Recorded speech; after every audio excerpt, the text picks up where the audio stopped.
오늘의 국민사연 시작하겠습니다. 안녕하세요. 저는 딸아이 키우면서 혼자 살아가고 있는 40대 여성입니다. 이 글을 쓰는 지금은 딸이랑 둘이 행복하게 살고 있지만 한때 저와 딸은 떨어져 살아야 했습니다. 그리고 그 시기가 저에게는 인생에서 가장 힘든 날들이었죠. 밑바닥까지 떨어져서 아무런 의욕도 없이 살아가던 중에 제게 일어난 일들로 인해서 저는 다시 일어설 수 있었습니다. 바로 그 이야기를 해보고 싶어서 사연을 보냈어요. 많은 분들과 제 이야기 함께 나누고 싶네요. 저는 남들보다 조금 늦은 30대에 결혼을 했습니다. 남편은 공사 현장에서 목수일을 하는 사람이었죠. 형틀 목수라고 해서 나름대로 기술이 필요한 일이었는데 남편은 어릴 때부터 이 일을 시작해서 나랑 결혼할 무렵에는 완전히 베테랑이 되어 있었습니다. 경력이 많고 기술이 좋다 보니 아파트나 대형 건물을 짓는 일에 불려나가 일을 하곤 했었지요. 사실 건축일 하는 사람들 사이에서는 목수일이 힘들고 위험하기로 소문이 나 있어서 저는 걱정을 많이 했습니다. 하지만 남편은 지난 시간 동안 거저 생긴 경력이 아니라면서 걱정하지 말라고 했죠. 기술을 요하는 직업이다 보니 일이 있을 땐 보수도 적지 않게 받았어요. 몸은 힘들지만 힘든 만큼 돈을 받을 수 있는 직업이라서 남편은 하루도 쉬지 않고 열심히 일을 했습니다. 귀여운 딸아이가 태어나고 나니 더 열심히 일을 하더군요. 우리 딸 먹여 살리려면 할 수 있을 때 돈을 많이 벌어놔야 한다면서 불러주면 마다하지 않고 달려가 망치를 두들겼습니다. 저는 여보, 돈도 좋지만 몸 챙겨가면서 일해요. 돈은 그냥 먹고 살 만큼만 있으면 되는데 당신이 없으면 저랑 수정이는 버티지 못할 거예요. 그러니까 건강 돌보면서 적당히 해요. 라고 말을 했죠. 그러면 남편은 걱정하지 마. 지금까지 10년도 넘게 해온 일이야. 눈 감고도 망치질 할 수 있다고. 안전수칙만 잘 지키면 사고 일어날 일도 없어. 그러니까 걱정하지 말고 당신은 집에서 수정이나 잘 돌보고 있으면 돼. 라며 저를 안심시켰습니다. 그런데 그렇게 장담하던 남편이 어느 날 사고를 당하고 말았습니다. 작업 중에 난 사고가 아니라 일을 하던 현장에서 다른 현장으로 이동 중에 난 교통사고였죠.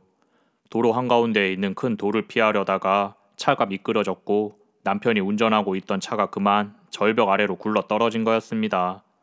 그 사고로 남편은 크게 다친 상태로 병원에 실려왔고 긴급 수술을 받아야만 했습니다. 온몸이 성한 데가 없었죠. 10시간이 넘는 대수술 끝에 남편은 겨우 목숨을 건질 수 있었어요. 하지만 말 그대로 숨만 겨우 붙어 있는 상태였고 누워서 꼼짝도 못하는 식물 인간이 되어 버렸습니다. 설상가상으로 남편의 사고가 작업 중에 일어난 일이 아니기 때문에 시공사 쪽에서는 산재 처리를 해줄 수 없다고 하더군요. 위로금 명목으로 돈 몇 푼 지어준 게 전부였습니다. 병원비며 입원비로 들어갈 돈이 많았는데 그 돈으로는 어림도 없었지요. 나중에 수정이 학교 가면 써야 한다며 모아둔 돈을 병원비에 전부 쓰게 되었습니다. 그래도 남편이 다시 일어설 수만 있다면 아깝지 않다고 생각했었지요. 하지만 저의 간절한 바람에도 불구하고 남편은 영영 일어나지 못했습니다. 식물인간이 된 지 몇 달 후 상태가 점점 악화되더니 그대로 눈을 감아버리고 말았지요. 의사 선생님도 처음부터 가망이 없었다고 하더군요. 주변 사람들은 그래도 남편이 일찍 눈을 감아서 다행이라고 하더군요. 식물인간 상태로 몇 년씩 곁을 지키는 건 사람이 못할 짓이라고 했습니다.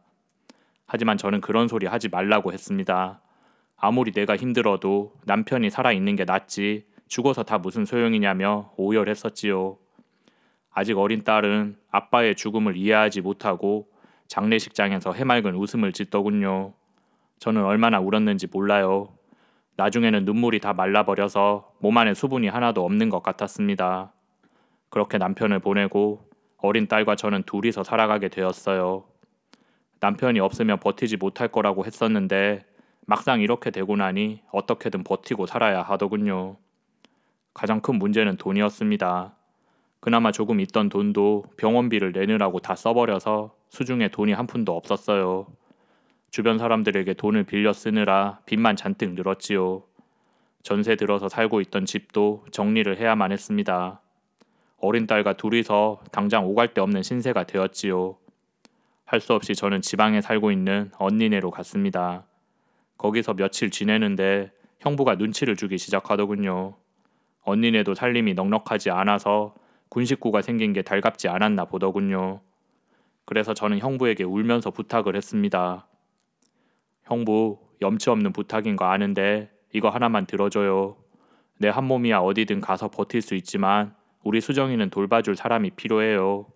제가 서울 올라가서 돈 벌어 올 테니까 그때까지 우리 딸 수정이 데리고 살면서 밥만 먹여줘요. 부탁드립니다. 내 말에 형부는 한숨을 푹 쉬더니 일단은 그렇게 하겠지만 올해는 못 데리고 있는다고 가능하면 빨리 와서 데리고 가라 하더군요. 지금은 어쩔 수 없는 사정인 거 알지만 아이를 생각해서라도 엄마가 키우는 게 맞다고 했습니다. 그렇게 딸아이를 언니네 집에 맡기고 저는 혼자 서울에 올라와 살게 되었지요. 처음에는 역 앞에 있는 고시원에서 생활을 했습니다. 하지만 고시원은 잠깐 사는 건 몰라도 한 달, 두 달 지나고 나니 사람 살 곳이 못 되더군요. 이사를 결심하고 집을 알아보았는데 보증금으로 낼 돈이 없으니 갈 곳이 없었습니다. 그러다가 정착하게 된 곳이 바로 산동네였어요.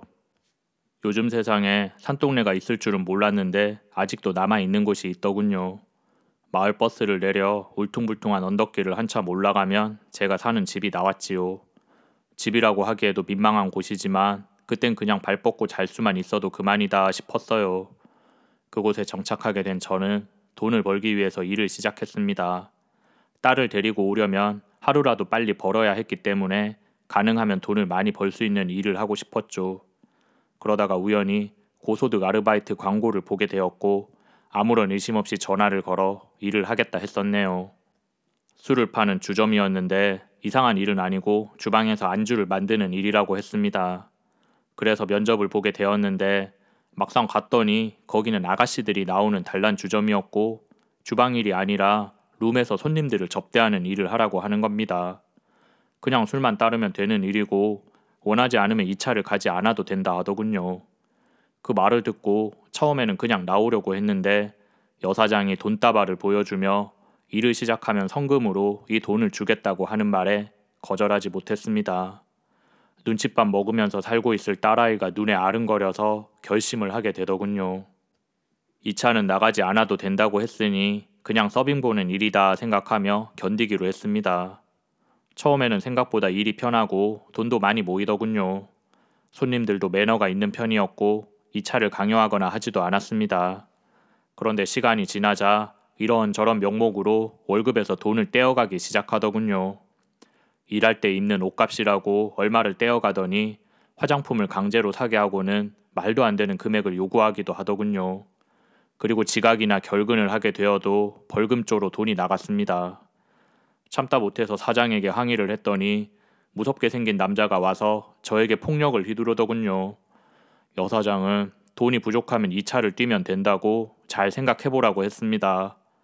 그제서야 저는 나쁜 사람들에게 속았다는 기분이 들어서 일을 그만두겠다고 했었지요. 그런데 그 말을 들은 여사장의 얼굴이 무섭게 변하더군요. 그동안 너한테 들어간 돈이 얼만 줄 아냐면서 그 빚을 다 갚기 전에는 그만두지 못할 거라고 했습니다. 그래서 전 실체도 없는 빚은 내가 갚을 의무가 없다며 자꾸 그런 소리를 하면 경찰에 신고할 거라고 했었지요. 그 순간 여사장이 내 뺨을 철썩 때리더군요. 그리고 문을 닫고 나가면서 무섭게 생긴 사람한테 알아서 처리하라고 했습니다. 그리고 그날 밤 저는 그 남자에게 몹쓸 짓을 당하고 온몸이 만신창이가 되어서 집으로 돌아올 수 있었어요. 사장은 경찰에 신고라도 하는 날에는 제삿날이 될 거라며 다시는 눈에 띄지도 말라고 하더군요. 그날 이후 저는 완전히 폐인이 되었습니다. 아무런 의욕도 생기지 않더군요. 식사도 하지 않았고 있는 돈을 모두 긁어모아 소주를 한 병 사서 하루 종일 술만 마시면서 지냈습니다.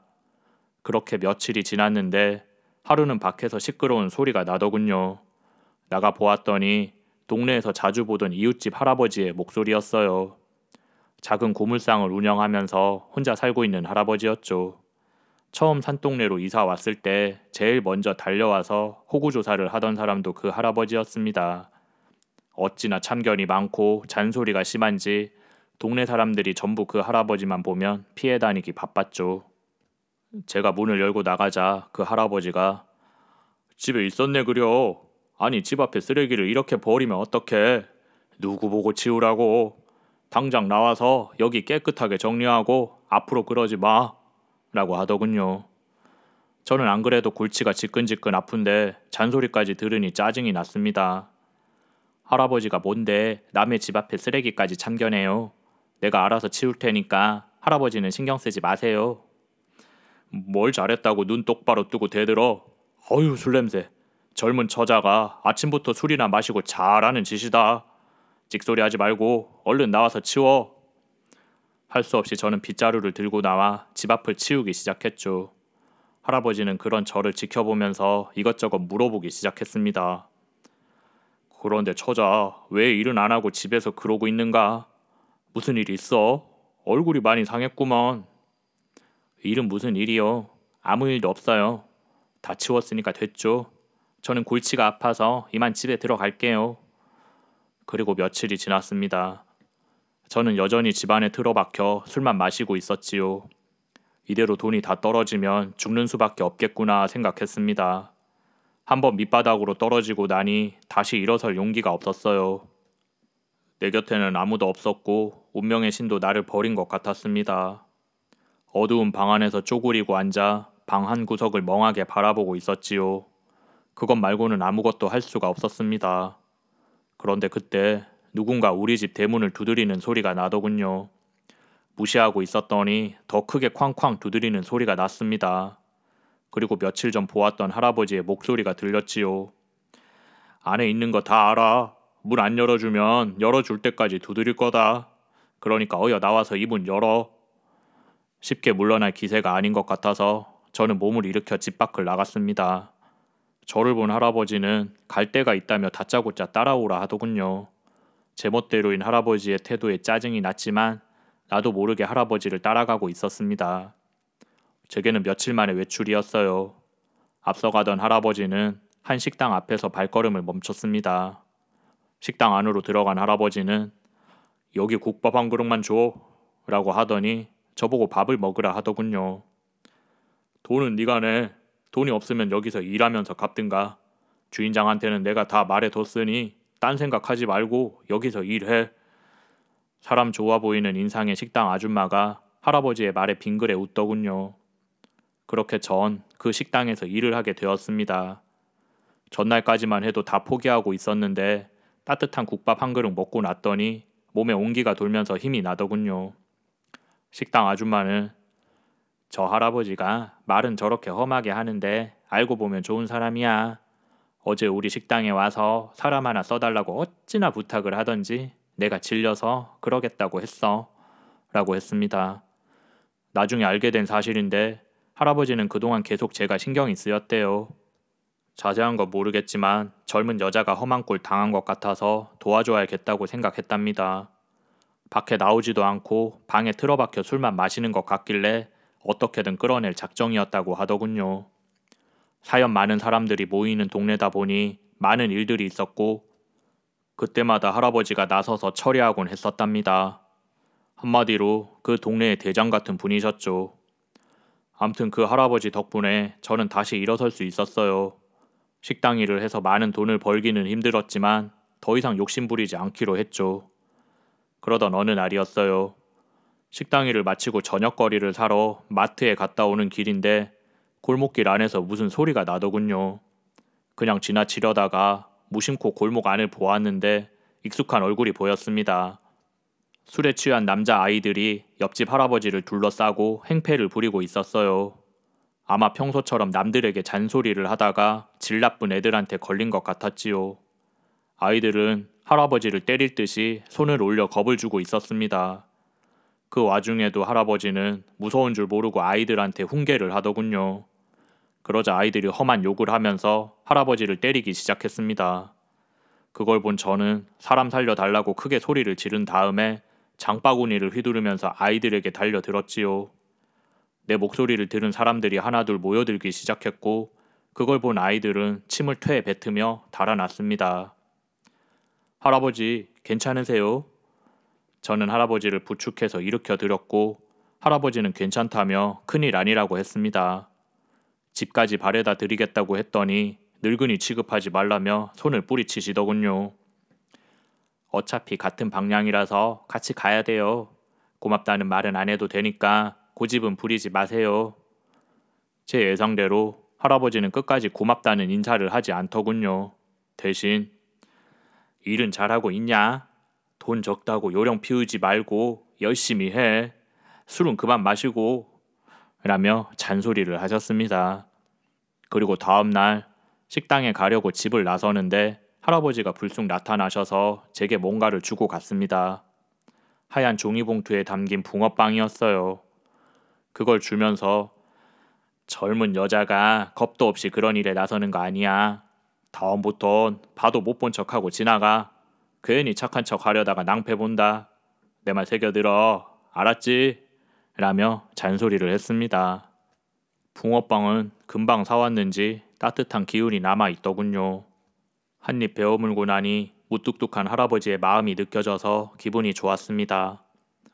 그런데 그날 이후 할아버지의 모습이 보이지 않더군요. 산동네 이곳저곳을 다니며 참견하기 좋아하는 분이셨는데 갑자기 보이지 않으니 동네가 다 조용했습니다. 궁금해진 전 이웃 사람에게 물어보았어요.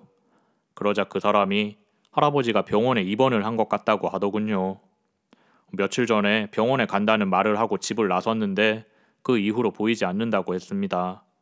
어디 병원인지는 아무도 몰랐어요. 그래서 병문안도 갈 수가 없었지요.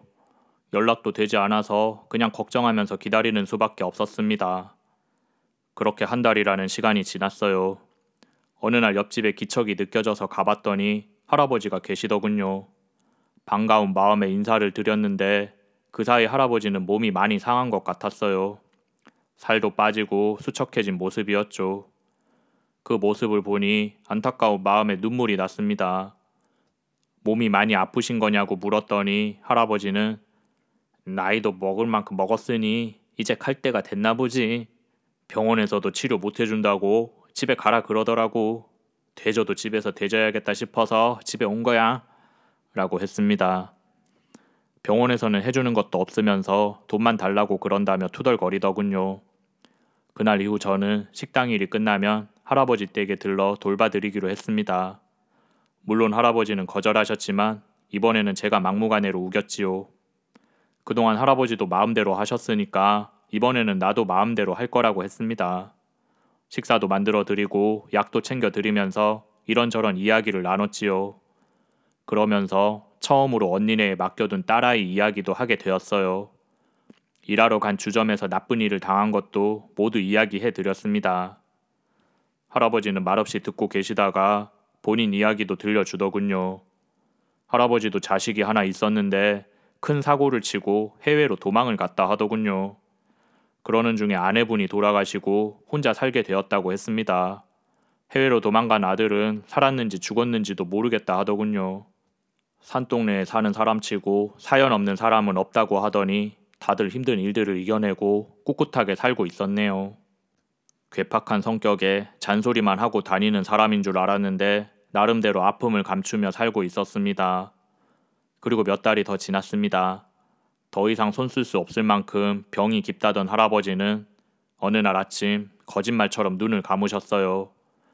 돌아가시기 직전까지 아프다는 소리 한 번 하지 않으셨죠. 통증이 많이 심했을 텐데도 앓는 소리는 절대 하지 않으셨습니다. 마지막까지 꼬장꼬장한 분이셨죠.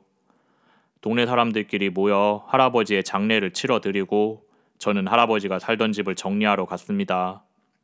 살림살이가 단촐해서 별로 치울 게 없었지만 마지막에 머문 자리는 깨끗하게 청소라도 해드리고 싶었어요. 물건들을 하나둘 정리하려는데 할아버지가 늘 쓰시던 앉은뱅이 책상 위에 내 이름이 적힌 봉투가 하나 있었습니다. 궁금한 마음에 봉투를 열어 내용물을 보았는데 그걸 본 저는 하염없이 눈물이 나더군요. 그 봉투는 할아버지의 유서였습니다. 언제 준비하셨는지 변호사의 공증까지 받은 정식 유서였죠. 그리고 그 내용은 할아버지 앞으로 되어 있는 재산을 모두 저에게 물려준다는 내용이었습니다. 그리고 편지가 함께 들어있더군요. 그 돈은 그동안 고물상 하면서 한 푼 두 푼 모은 돈이라고 했습니다. 많은 금액은 아니지만 딸이랑 같이 살 전셋집 한 칸은 마련할 수 있을 거라 하더군요. 그 돈으로 산동네 단칸방 생활은 정리하고 좋은 곳에서 새 출발하라고 했습니다. 그리고 허튼 곳에 돈을 쓰면 혼내줄 거라며 잔소리도 잊지 않았더군요. 마지막까지 할아버지 답다는 생각이 들어서 저는 울다가 웃었습니다. 할아버지 덕분에 저는 꿈에도 그리던 딸과 함께 살 수 있게 되었어요. 한때는 내 마음대로 되지 않는 인생을 비관하며 모두 포기하고 싶었는데 할아버지를 만나서 여기까지 올 수 있었네요. 해마다 할아버지의 기일이 되면 조촐하게 제사상을 차려 맛있는 음식 실컷 드시고 가라고 마음으로 빌고 있습니다. 아마 할아버지는 하늘에서도 국이 짜다며 불평을 하겠지요. 투덜거리면서 잔소리하던 할아버지의 목소리가 오늘따라 많이 그립네요. 제 이야기는 여기까지입니다. 제 사연 함께 들어주셔서 고맙습니다.